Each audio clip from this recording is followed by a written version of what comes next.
Zaman sekarang jangan ngemis sama suami minta beli ini itu. Kalau punya suami kayak di cerita ini ngenes banget aku dengarnya, kehilangan istri. Usia pernikahan kami sudah memasuki tahun ke-7. Pasang surut ombak, badai, pernikahan sudah sering terjadi, tapi syukur semua dapat dilalui dengan baik. 5 tahun pertama menjadi titik terberat ketika kami yang notabene masih pasangan muda belum memahami karakter masing-masing. Aku yang pendiam berbanding terbalik dengan istriku yang gerusa-gerusu dan ceplas-ceplos. Aku yang masa bodoh terhadap omongan orang lain berbanding terbalik dengan istriku yang gampang sakit hati kalau dapat omongan milik sedikit dari orang lain. Dia akan betah menangis berjam-jam karena merasa sakit hati dan aku hanya mampu membiarkannya karena dinasehati atau dibujuk pun istriku akan tetap seperti itu saat mendengar ejekan orang lain. Di tahun awal-awal pernikahan istriku sering meminta untuk dibelikan baju skincare atau sekedar kredit perabotan rumah. Tetangga sering menggosipkan tentang kami katanya walaupun sudah punya rumah sendiri tapi masih kosong. Ya, aku memang sudah memiliki rumah, dari aku masih bujangan.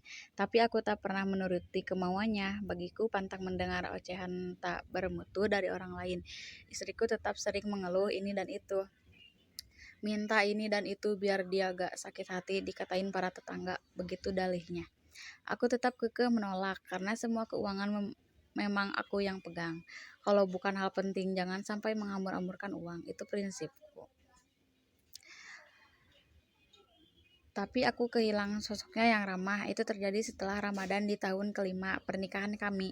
Saat itu aku mengajaknya pergi ke pasar untuk membeli pakaian untuk lebaran.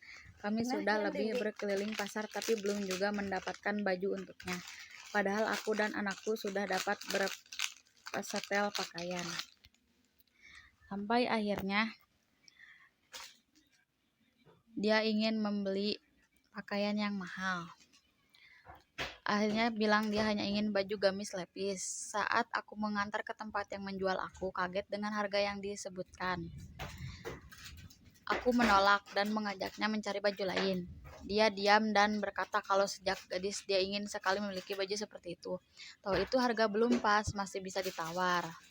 Tapi aku tetap menolak. Akhirnya dia hanya diam dan melangkah menuju parkir. Saat aku mengajaknya lagi untuk berkeliling mencari baju, dia hanya diam. Aku yang jengkel akhirnya memutuskan untuk pulang sepanjang perjalanan. Dia tetap diam tanpa suara. Sesaat kulirik spion motor, wajahnya sudah bersimpar air mata dan penyesalan di dalam hatiku tak sudah terlanjur separuh perjalanan untuk kembali ke pasar. Aku berniat nanti saja akan kuberi dia uang untuk membelikan baju.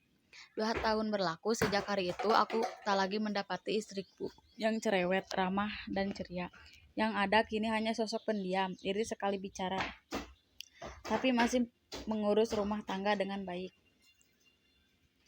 Hatiku benar-benar terenyuh, sebegitu sakitkah luka yang pernah ku torehkan sampai-sampai dia tidak pernah lagi memintaku ini dan itu. Sedangkan pakaianku hari ini dan seterusnya semuanya bersih tanpa noda. Sakit di hati ini begitu terasa. Maafkanlah aku istriku. Aku menunggunya pulang. Dan saat dia pulang aku semakin merasa sakit luar biasa. Istriku pulang dengan membawa tabungan 20 juta. Saat ku tanya uang dari mana, dia hanya menjawab, bukankah itu uangmu, uang yang kamu beri untuk makan aku dan anakku, tapi tak pernah kupakai dan aku pun tak pernah mengambilnya untuk keperluanku. Karena aku tahu uang itu terlalu haram jika ku gunakan untuk kebutuhanku sendiri, jadi ku kembalikan sisa-sisanya ucapan dengan buliran bening air mata.